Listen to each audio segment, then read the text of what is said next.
순서대로라면 오늘 시편 92편 이하의 말씀을 강론해야 됩니다. 그런데 그렇게 하면 금요일 날 이제 9월 1일이 되죠. 9월 1일 열왕기상 이 본문을 가지고 말씀을 설교하고 우리가 듣게 될 텐데, 그럼 토요일 일요일이 공백이 생겨요. 그러면 그 공백이 있은 후에 열왕기상 본문을 또 이어가야 하기 때문에 이 설교하다 보면 또 교인들하고 이렇게 말씀을 가지고 서로 인터랙션이라고 하잖아요. 이렇게 반응을 주고 받을 때 보면 이 본문이 바뀔 때가 좀 힘듭니다. 설교하는 사람도 힘들고 그것을 듣는 사람도 힘들 거예요. 마치 옷을 갈아입는 것처럼 새로 적응해야 될 문제들이어서, 그래서 초반에 틀을 잡는 게 굉장히 중요하기 때문에 토요일 일요일에 있을 본문을 미리 땡기고 금요일을 오늘 걸로 하면 순차적으로 다음 주 금요일까지는 연속해서 저희들이 한 8일 정도의 말씀을 같이 볼 수 있을 것 같아서 시편 말씀을 생략하고 열왕기상 1장 말씀을 펼쳤습니다. 자, 열왕기 그냥 영역 성경에 보면 킹스라고 이렇게 나오거든요. 열왕기는 뭐냐, 우리식으로 얘기하면은 왕조실록입니다. 그냥. 예? 적상산에 가면은 조선 왕조실록을 보관했던 그 사고가 있습니다. 이 왕조실록은 왕조에 관한 이야기잖아요. 그러니까 우리나라만 왕조에 관한 이야기가 있었던 것이 아니라 이스라엘에도 왕조가 있었고 그 왕들의 역사를 기록한 실록이 있었는데, 그 실록 중에 하나가 열왕기라고 보시면 됩니다. 이해하셨어요? 그러니까 여러분들은 오늘부터 사극을 보시게 되는 겁니다. 아셨죠? 자, 그럼 열왕기 1장 1절부터 시작을 하는데 다윗에 대한 이야기가 나옵니다. 1절 한번 읽어보세요. 읽습니다. 시작. 다윗 왕이 나이가 많아 늙으니 이불을 덮어도 따뜻하지 아니한지라. 자, 다윗 왕 우리가 잘 알죠. 예? 이스라엘의 2대 왕입니다. 초대 왕은 선왕은 사울이었죠. 사울은 한 20년 동안 왕위를 이어갔지만 초심을 버렸기 때문에 하나님께서 그를 버리셨어요. 그리고 세운 왕이 누굽니까? 다윗 왕입니다. 이 사람은 하나님이 어떻게 평가하십니까? 하나님 마음에 합한 자라고 하는 표현을 하십니다. 성군이었습니다. 그리고 치세도 굉장히 오래 했어요. 한 40년 동안 다스렸습니다. 또 이 사람이 나라를 다스렸던 동안 나라는 강성했었고 영토도 확장됐었고 백성들은 전쟁이 좀 있긴 했었지만 태평성대를 구가했어요. 참 좋은 왕이었죠. 그런데 여러분, 사람은 어떻습니까? 사람이잖아요. 인간인지라 이 사람도 나이가 든 겁니다. 1절에 보면 뭐라고 해요? 나이 많아 늙으니. 예? 나이가 들었을 뿐만 아니라 점점 쇠약해져 가고 있었던 것 같아요. 1절 뒷부분에 뭐라고 얘기합니까? 늙었는데 증상이 나타납니다. 뭐라고 얘기해요? 이불을 덮어도 따뜻하지 아니한지라라고 해요. 뭐 그냥 학자들이 얘기하는 동맥 경화증 정도 되지 않았겠느냐, 이걸 앓고 있지 않았었겠느냐라는 생각, 추정을 합니다. 그러니까 혈액 순환이 잘 이루어지지 않았다는 얘기입니다. 그러니까 늙어서요 기력이 예전 같지 않은 겁니다. 자, 그런데 여러분, 이거 다윗이라고 하는 한 사람 개인의 문제면은 별 문제 안 되겠죠. 예? 그런데 이 사람 지금 신분이 뭐예요? 왕이에요, 왕. 예? 왕이 병들고 아픈 건요, 한 개인의 문제가 아니라 이건 아주 큰 정치적인 문제이기도 했습니다. 나라의 존립이 위태위태할 수도 있었던 거예요. 그래서 어떻게 합니까? 그 시종들이, 그 신하들이 나름의 방책을 강구하는 것이 2절부터 나옵니다. 2절부터 4절까지 한번 보세요. 있습니다. 시작. 그의 시종들이 왕께 아뢰되 우리 주 왕을 위하여 젊은 처녀 하나를 구하여 그로 왕을 받들어 모시게 하고 왕의 품에 누워 우리 주 왕으로 따뜻하시게 하리이다 하고, 이스라엘 사방 영토 내에 아리따운 처녀를 구하던 중 수넴 여자 아비삭을 얻어 왕께 데려왔으니 이 처녀는 심히 아름다워 그가 왕을 받들어 시중 들었으나 왕이 잠자리는 같이 하지 아니하였다. 아니 이 상황이었다며 뭐 무슨 이렇게 참 그냥 우리가 그냥 그런 거 있잖아요. 고리타분한 어떤 그런 관점으로 보면 뭐 이렇게 참 왕이 경망스럽게 늙으면 곱게 늙지 뭐 하는 짓이야 이렇게 생각할 수도 있겠지만 여러분 이 사람 개인이기 전에 왕이었습니다. 그래서 신하들이 자기 딴에는 머리를 짜낸 거예요. 그래서 이 이스라엘 온 나라 가운데 아주 이쁘고 왕을 참 보필할 만한 여인을 구했습니다. 그 여자가 누굽니까? 수넴이라고 하는 동네에 사는 아비삭이라고 하는 여자입니다. 자, 그런데 이 아비삭이라고 하는 여자는요, 단순히 죽을 날이 가까워진 늙은 다윗 왕을 시중 들기 위해서 그렇게 택한 것이 아니라 말씀드렸지만 이 왕이 이 죽을지 살지 모르는 지금 상황이에요. 그러니까 헌법적인 어떤 위기를 해결하기 위해서 신하들이 머리를 짜내서 강구한 방법 중에 하나였다는 얘기입니다. 왜? 그 당시 여러분 왕의 신체적이고 성적인 어떤 이런 정력은요 국가적인 관심사이기도 했습니다. 아니 이스라엘 나라에서도 그랬다는 얘기입니다. 그러니까 왕의 신체적인 힘과 그의 효과적인 통치와 왕권 사이에는 긴밀한 관계가 있다고 믿었다는 거라고 말입니다. 뉴스 가끔 가다 보세요. 바이든이라고 하는 미국 대통령이 나이가 좀 드셨잖아요. 80 가까우셨습니다. 그분이 어떻게 가끔 가다가 연단에서 뭐 하다가 어떻게 해요? 꼬꾸라지고 이러면 그거 어떻게 합니까? 찍어가지고 보내잖아요. 이 사람이 제대로 이 대통령직을 수행할 수 있을지 모르겠다. 이랬던 것처럼 다윗에게도 여러분 지금 이 사람이 뭐예요? 병이 들고 쇠하니까 사람들이 왕의 신체적인 힘과 어떤 그의 효과적인 통치와 왕권 사이에는 긴밀한 관계가 있다라고 생각을 했고 그걸 믿었기 때문에 이 다윗 신하들도 자기 머리를 짜내 가지고 그를 원기왕성한 아름다운 처녀와 같이 잠자게 함으로 인해서 그의 기진에 가는 정력을 회복시켜 보려고 애를 썼던 거예요.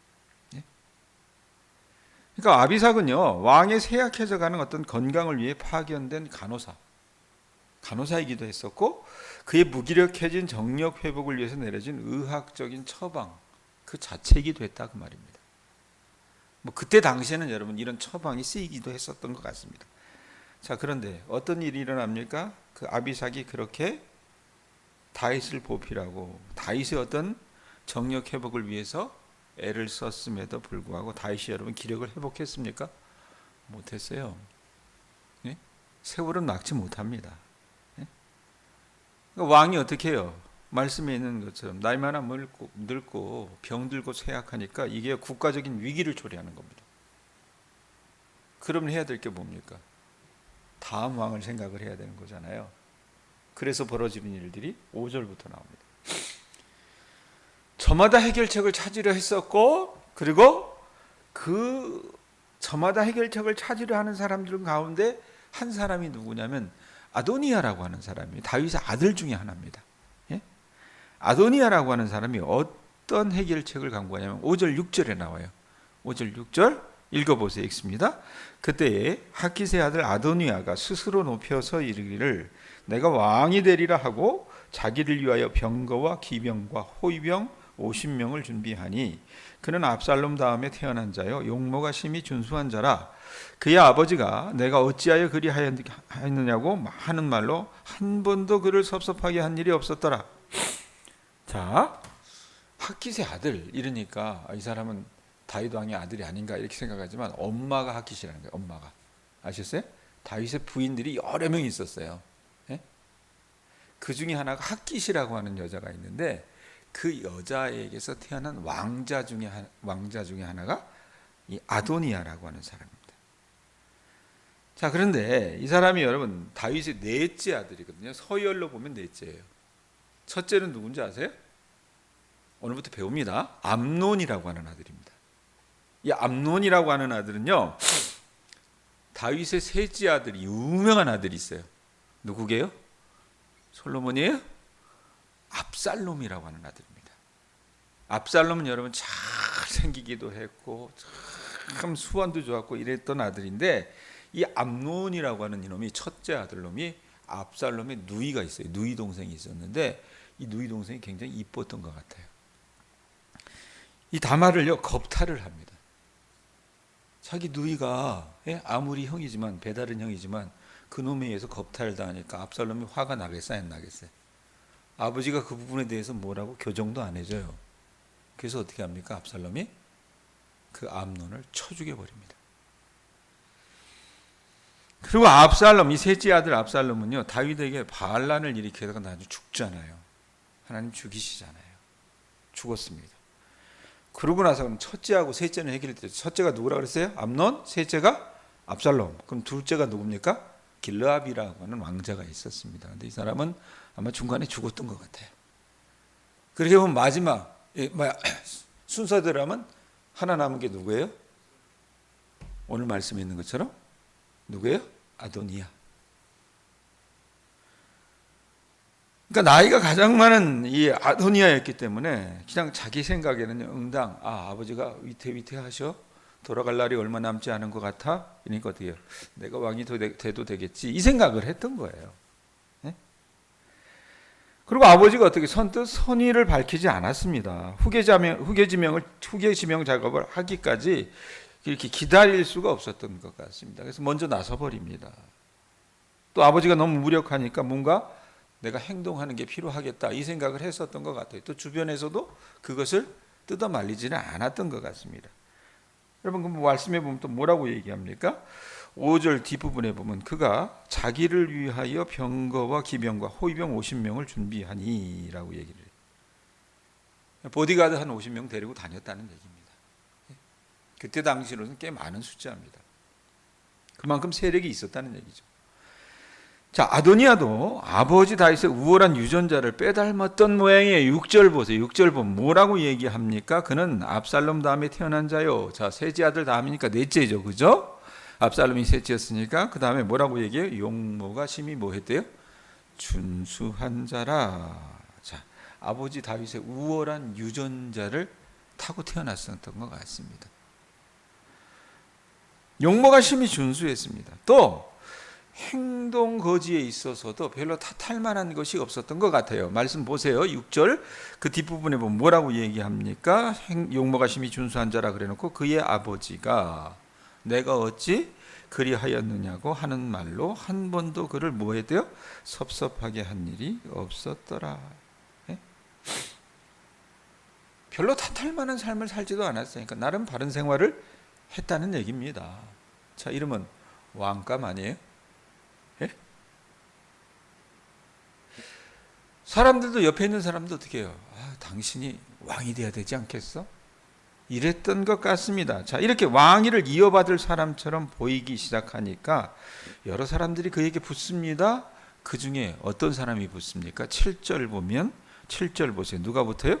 아도니아가 수류야의 아들 요압과, 요압이라고 하는 사람 잘 기억하세요. 그 다음에 제사장 아비아달과 모이하니 그들이 따르고 도나라고 하는 표현이 있습니다. 자, 요압이라고 하는 사람은 여러분 다윗 인생에 있어서 동반자이기도 했었고 가장 큰 정치적인 우군이기도 했었고 가장 큰 정적이기도 했었습니다. 요압은요 다윗 정부에 있어서는 군대 장관, 그냥 국방장관 정도로 생각하시면 돼요. 제일 파워가 센 사람 아니에요. 백정민 군사님 제일 파워가 센 사람이란 말이에요. 그 사람이 어떻게 해요? 아도니아 편에 선 거예요. 또 누가 붙었어요? 제사장 아비아달이 붙었습니다. 이름 다 된 거 아니에요? 그죠? 예? 생기기도 잘생겼고 또 아들 중에 어떻게 해요? 순서대로 보면 자기가 유일하게 남아있는 그런 아들이라고 생각을 했었고 나머지는 동생들이 있긴 했지만, 그리고 뭐 행동에 있어서도 뭐 그렇게 딱히 탓할 만한 행동 거지를 보인 것도 아니었는데, 그러다 보니까 사람들도 왕자님이 왕이 돼야 되지 않겠어요? 이래가지고 글쎄 국방장관이 탁 붙고 제사장도 붙고 이런 거란 얘기입니다. 이들이 아도니아의 뒷배가 됩니다. 또 재미난 건 여러분, 아도니아라고 하는 이 이름의 뜻이 뭔지 아세요? 이름의 뜻은요, 여호와 하나님은 나의 주가 되신다라고 하는 뜻입니다. 이름도 좋죠. 예. 그럼 누가 봐도 어떻게 해요? 이놈이 왕이 돼야 되는 거예요. 예? 그런데 아도니아가 하는 행동들이 재밌습니다. 오늘 말씀 보면 9절 한번 읽어보세요. 9절 읽습니다. 시작. 아도니아가 에드로겔 근방 소헬렛바위 곁에서 양과 소와 살찐 송아지를 잡고 왕자고 자기의 모든 동생과 왕의 신하된 유다 모든 사람들을 다 청하였으나. 이렇게. 단합대회 하는 겁니다. 단합대회 하는데, 예? 우리 식으로 얘기하면 회식 한번 하는 거예요. 그런데 아도니아가 재미난 건요, 그러니까 후환이 굉장히 좋았던 것 같아요. 그리고 이 유대는요, 이스라엘 사람들은 우리하고 달라서 그냥 모여서 밥 먹고 이게 아니라 먼저 제사를 드렸잖아요. 그래서 거기 말씀에 있는 것처럼 양과 소와 살찐 송아지를 잡은 겁니다. 그렇게 보면 그 제사는 하나님 의지하는 것의 어떤 표상이지 않습니까? 자, 그랬는데 실제적인 아도니아의 생각은 어떤 생각이었냐면, 하나님을 의지하기보다는 여호와 하나님 당신은 나의 주가 되십니다 라는 이런 이름의 뜻에 맞게 살기보다는 그저 어떤 이 정치적인 야심이 굉장히 강했기 때문에 자기를 지지해 줄 어떤 지역, 그게 어디냐면 소헬렛바위라고 하는 것이 유다하고 베냐민의 경계입니다. 그러니까 유다 지파 베냐민 지파를 어떻게 묶었다라는 얘기입니다. 그곳에 가서 제사 지내고 그곳에 가서 단합대회 한 거예요. 그러니까 자기를 지지해 줄 지역과 지파, 그 사람들에게 충성하고 그 사람들에게 잘 보이는 것이 하나님에게 잘 보이는 것보다도 우선순위였던 거예요. 그리고 빠뜨려 버리는 사람들이 있죠. 누굽니까? 솔로몬 파들을 뺐습니다. 그러고 나서 여러분 나중에 이제 아도니아가 반란을 일으키거든요. 자, 언뜻 보면 여러분 당연히 있을 수 있는 행동과 조치들입니다. 아니 뭐 이런 야심을 품고 있는 것이 뭐가 나쁩니까? 또 세상의 눈으로 보면 아도니아가 이런 방법을 강구한 것을 두고 여러분 우리가 뭐라고 탓할 수가 없습니다. 예?